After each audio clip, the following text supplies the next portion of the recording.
하나님의 은혜에 감사드립니다. 오늘도 하나님을 예배하며 또 하루의 삶을 열게 하심도 진심으로 감사를 드립니다. 우리 예배를 연락해 주시옵소서. 예수님 이름으로 기도드립니다. 아멘. 330장입니다. 찬송가 330장. 통일 찬송가는 370장.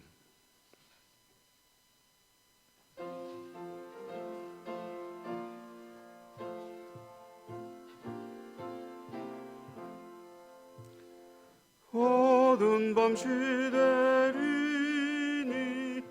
내 직분 지켜서 잔이슬 맺힐 때에 일찍 일어나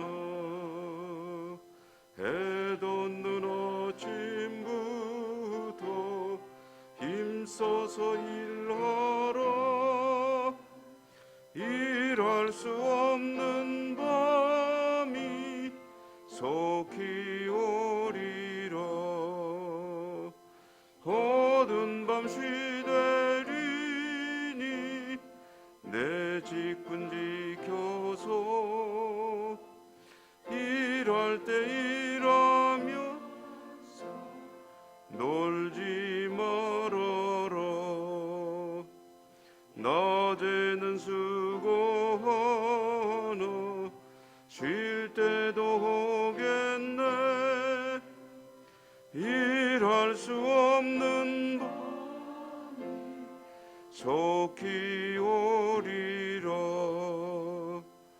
어두운 밤 시대리 내 직분 지켜서 지는 해 비긴 볕에 힘써 일하고 그 빛이 닿아여서 어둡게 되어도 할 수만 있는 대로 힘써 일하라.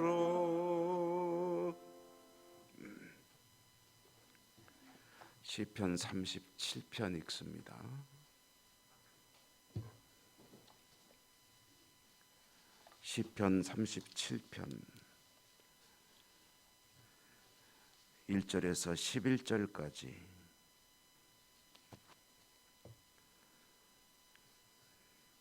(37편) 1절에서 11절까지 한 절씩 교독합니다. 악을 행하는 자들 때문에 불평하지 말며 불의를 행하는 자들을 시기하지 말지어다. 그들은 불과 같이 속히 푸른 채소같이 쇠잔할 것이미로다. 여호와를 의뢰하고 선을 행하라. 땅에 머무는 동안 그의 성실을 먹을거리로 삼을지어다. 또 여호와를 기뻐하라. 내 길을 여호와께 맡기라. 그를 의지하면 그가 이루시고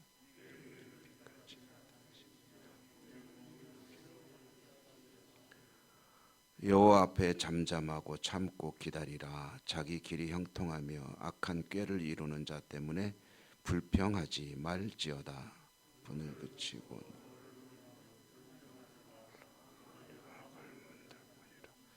진실로 악을 행하는 자들은 끊어질 것이나 여호와를 소망하는 자들은 땅을 차지하리로다. 잠시 후에는 악인이 없어지리니 내가 그것을 자세히 살필지라도 없으리로다. 그러나 온유한 자들은 땅을 차지하며 풍성한 화평으로 즐거워하리로다. 아멘. 오늘도 은혜 풍성한 복된 하루 되시기를 기원합니다. 우리 신앙에 있어서 아마 영원히 해결하기 어려운 문제 중에 하나는 오늘 시편 37편에 나오는 이 이야기가 아니겠나 싶습니다. 표현을 하고 안 하고를 떠나서 우리 마음속에 아주 깔끔하게 말끔하게 사라지지 않는 질문이 있는 거죠.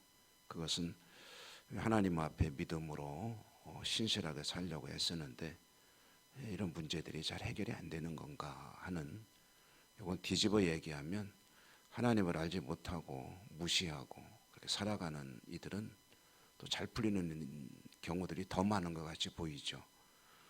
내 눈에는 그런 것들이 더 자주 뜨이고, 그래서 오히려 이제 극단적으로 말하면 하나님 믿고 사는 이들보다 무시하고 자기들 나름대로 수단과 방법을 안 가리고 사는 사람들이 더 형통한 것 같다.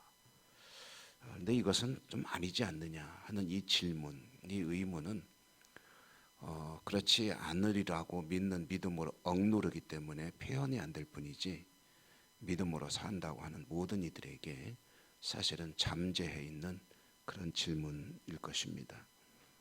오늘 다윗의 시편 37편에 그 질문으로 이 노래가 시작이 되죠. 악을 행하는 자들 때문에 불평하고 불의를 행하는 자들 때문에 시기가 자꾸 일어나는데 그거 하지 마라, 쓸데없는 일이다, 그게 아니다 라는 이야기로 오늘 말씀이 시작이 됩니다. 왜 불평하고 왜 시기하는 것이 참 불필요한 일인가? 전혀 그럴 필요가 없는데, 어쨌든 끊임없이 고개를 쳐들고 슬그머니 언제든지 치밀어 오르는 이 질문, 그것을 정말 부질없는 질문이다. 왜 그러냐 하면은 이제 그 이유들이 오늘 성경 속에서 등장하고 있죠. 2절에 보면 그들은 속히 사라질 것이기 때문이다. 또 배임을 당한다. 말라서 사라진다. 이것은 시편뿐 아니라 성경 전체의 주제이기도 합니다. 시편 전체를 아우르는 그런 주제를 내세우는 시편 1편에 보면은 복 있는 자들은 하고서 이제 그렇지 않은 자들은 바람이 나는 겨와 같도다. 이게 이제 어느 날 이렇게 사라져 버린다. 잘 되는 것 같지만 그래서 한시적이고 언젠가 그들은 슬그머니 사라질 것이다. 그러나 그렇지 않은 사람들, 곧 하나님을 신뢰하고 경외하는 사람들은, 오늘 그 이야기가 이제 3절, 4절, 5절에 어떻게 나왔냐면은 여호와를 의뢰하고 선을 행하는 것이죠. 땅에 머무는 동안 그의 성실을 먹을거리로 삼는다. 그의 성실을 먹을거리로 삼는다는 것은 이제 말하자면 비유죠. 하나님께서 얼마나 성실하신 분이냐. 아니 그것만 바라보고 그것이 중심이 되어 살아간다. 하나님의 성실하심을 늘 먹으며 살아간다. 그거는 하나님과 동행하는 삶을 의미하는 것이죠. 4절에 보면은 하나님을 기뻐하라. 하나님 때문에 기뻐하는 것이죠. 그리고 5절에 보면 내 길을 여호와께 맡기라. 길이라는 것은 이제 인생이라고 표현하면은 인생을 하나님께 맡기라. 6절에 보면 누가 옳은지가 이제 드러난다는 것이죠. 내 의를 빛같이 나타내신다. 내 의는 내가 옳다는 것이 빛처럼 환하게 비춰질 것이다. 내 공의를 정오의 빛같이 하시리로다. 믿음으로 사는 것이 옳다는 것을 하나님은 여실히 드러내 보여주실 것이다 라는 말씀이죠. 7절에 보면 여호와 앞에 잠잠하고 참고 기다리라. 하나님 앞에 잠잠하라 라는 것은 입 다물고 가만히 있어라 그런 뜻은 사실은 아닙니다. 잔소리하지 마라 뭐 그런 것이 아니고, 그러면은 잠잠하라 하면 기도도 하지 말고 무조건 하나님이 다 알아서 하시겠지 하고 지내라 뭐 그런 뜻도 아니죠. 하나님 앞에 잠잠하라 라는 것은 하나님께서 너를 주장할 수 있도록, 그래서 그런 생각이 들 때마다 오늘 여기 말씀 속에 나오는 여러 가지 권고들이 있죠. 그와 같이 태도를 변경시키며 하나님이 너를 주장할 수 있게 하라. 이것은 그 종교개혁자 마틴 루터가 했던 아주 유명한 이 말씀에 대한 해석이 있습니다. 그것은 하나님 앞에 조용하라 하는 거죠. 하나님 앞에 조용하라. 하나님께서 너를 붙드실 수 있도록 가만히 있어라. 저는 이제 이 말씀을 이렇게 이해를 하고 싶습니다. 그 아이들이 이제 너무 사랑스럽고 귀엽잖아요. 한번 안아주려고 그러는데 막 안아주려고 그랬더니 막 울고 불고 몸부림치고 막 그냥 요동하고 발버둥 치면은 안아주려고 그러다가 아이쿠 인삭 봐라 무슨 이제 그냥 놔주잖아요. 그런데 안아주려고 했더니 가만히 폭 앵기는 애들은 더 사랑스럽고 귀엽죠. 저는 어렸을 때 한번 주사를 맞으러 갔다 기어코 주사를 안 맞고 나온 적이 있는데 병원에서 하도 무서워가지고 의사 선생님이 이제 주사 한 대 맞아야 되겠다 그래서 누우라고 그랬는데 누워서 기다리던 그 시간이 너무 무서워가지고 안 맞겠다고 그랬더니 맞아야 된다 그래서 싫다고. 근데 꽉 힘으로 지압하려고 해서 내가 발버둥을 쳤죠. 그랬더니 간호사 선생님하고 의사 선생님 둘이 결국은 나를 제압을 못했습니다. 에휴 그냥 가라 그래가지고 성공하고 나왔던 적이 있는데 발버둥 치면은 어쩔 수 없습니다. 몸부림 치면은 아니라고 막 몸부림 치면은 그 주사를 맞아야 되는데 못 넣는 거예요. 하나님 앞에 하나님이 너를 붙드실 수 있도록 좀 가만히 좀 있어라. 계속 하나님이 좀 붙들라 해도 몸부림치고 울고 불고 난리치고 막 그래가지고 하나님도 그러면 잠깐 좀 이렇게 손 놓고 기다릴 수밖에 없게끔 만들지 마라 라는 그런 마틴 루터의 해석인데요. 그러므로 여호와 앞에 잠잠하고 참고 기다리라 하는 것은 하나님께서 너를 통해 일을 하시도록 하나님께 좀 표현이 좀 그렇긴 한데요. 하나님께 좀 기회를 드려라. 하나님께서도 어쩔 수 없도록 너무 그러지 말고 하나님께 기회를 드리고 좀 기다려봐라. 하나님이 어떻게 하시나 하는 그런 말씀이기도 합니다. 11절에 보면 10절과 11절이 대조적이죠. 악인은 없어집니다. 악인은 없어진다는 것은 그에게는 하나님께서 주실 것이 없다.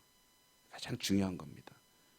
여러분 발 디딜 땅이 없어진다고 생각해 보십시오. 어떻게 될까요? 어렸을 때 가끔 그런 상상하잖아요.